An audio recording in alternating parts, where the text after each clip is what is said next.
Yo, what is up, everybody? Fresco back again with another chapter in the story The Cave, written by Old School Horror. Remember to check out the links in the description below. Show love to the author. Like, comment, subscribe. Chapter 2. The three children just couldn't hide their curiosity. They kept guessing what could be inside the cave. "A troll!" shouted Stevie. "No, trolls aren't real," shouted Katie. "How do you know that?" asked Stevie, who was visibly irritated because of the girls' lack of belief. "I just know. Have you ever seen a troll?" Maybe I did." "You're a moron." "Hey, watch your language, young lady." Then they entered the forested area, and the cooling shades of the trees welcomed them. The uphill stroll was tiring, but their curiosity drove them on. "At least the kids will go to sleep earlier," thought Tom. "And maybe I and Laura will have much deserved sexy time." Tom loved kids, and he also loved his wife. They were living the American dream. House, car, well-paying jobs, even though the town which they lived in was small. Its peacefulness made them move here, and none of them felt any regret.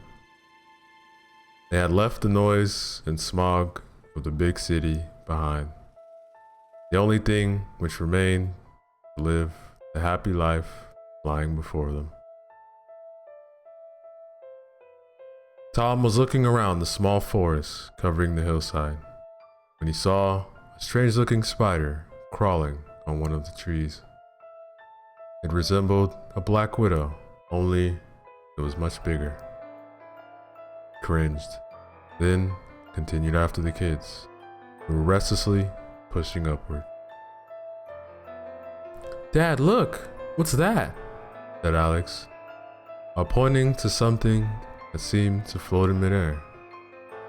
It was a brown, rough-looking thing which had an oval shape. It had the size of a small kiwi fruit, together with its color and surface texture. Tom searched for a stick, and he found one about 3 feet long.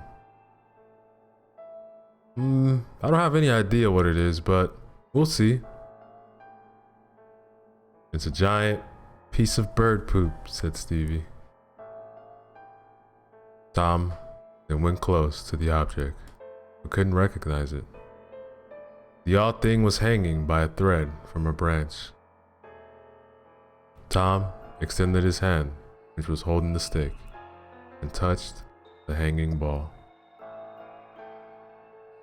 Nothing happened. He thought that maybe it was something which got caught in the spiderweb and was just dangling in the wind aimlessly. He touched it again, this time a little harder. The thing opened up. 8 hairy legs extended from the brown, round body. It immediately looks much more menacing than before. Spider!" shouted Katie. "Oh my God, it's huge," said Alex. "Wow, that's a big one. Never thought there'd be such big spiders around here," said Tom. "Let's kill it, it's ugly." "No, spiders are our friends. They eat billions of bugs every day. Just imagine our lives with all those bugs around. Flies, mosquitoes, cockroaches." "I hate cockroaches," said Katie. "Look, we'll leave it there."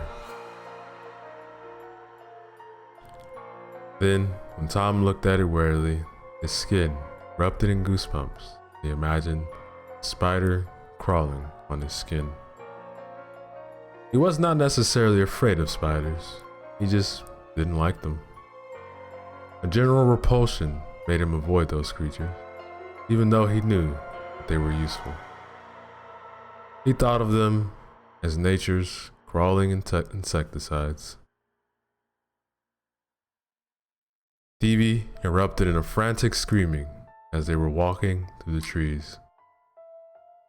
Tom got startled by this event, then jumped to help the little boy. "Get it down, get it down!"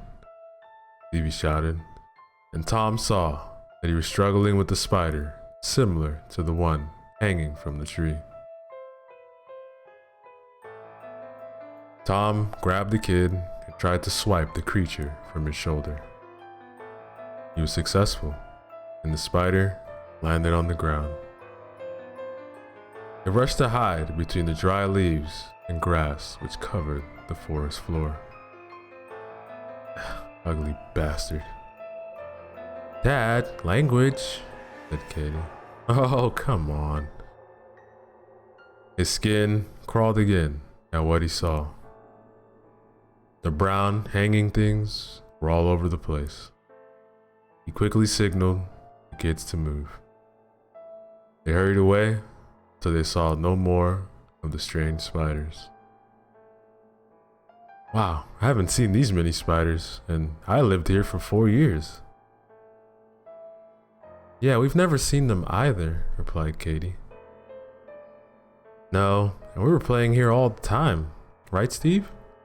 "Yeah, those were no spiders like these before." All right, look, let's just move on. Maybe we should go back," cried Stevie, but Alex cut in right away. No way, I want to see that cave. You can go back if you want." "Hey Alex, don't be mean. He's your friend." "Sorry, Dad, I didn't mean it." "Alright, look, let's move on and check the cave out. It won't take long. We'll be home for dinner, no problems." Alright, yeah, let's go," shouted Alex, and ran ahead. The others followed in his footsteps. Tom couldn't stop thinking about the weird spiders. Where did they come from? It was understandable to see enormous spiders in Australia, or even the rainforest. Not here. Or maybe there were some species which are native to California, and there are some kind of wandering spiders. A story came to his mind. One of his late neighbors told him the story just after Tom, he, and his family had moved here. He and his neighbor, Carlton Everett, were drinking beer on the porch of Carlton's house. The old man got silent for a short time. Tom saw that something was bugging his mind. He was struggling to recall a past event. I remember a hot summer, just like this one. So hot, the Red Springs completely dissected. The Red Spring originated from between the cliffs, close to where Tom lived. It got its name from the strange reddish color which it gave to the rocks it passed over. The official statement said that there were various types of oxides, especially iron oxide, in the rocks where it came from. Nevertheless, the town got named after the spring, but its water was not suitable to drink. "So, what did you remember, Carlton?" asked Tom, then took a large gulp of beer. The cold, fizzy liquid caressed his dry throat. It was a blessing in hot summer afternoons like this. There was a little boy, no more than 8, disappeared close where I lived. Disappeared? Yes, he's playing alone somewhere, at the foot of the cliffs, close to the spring. He didn't come home one night. His folks got concerned, you know. They began looking for him.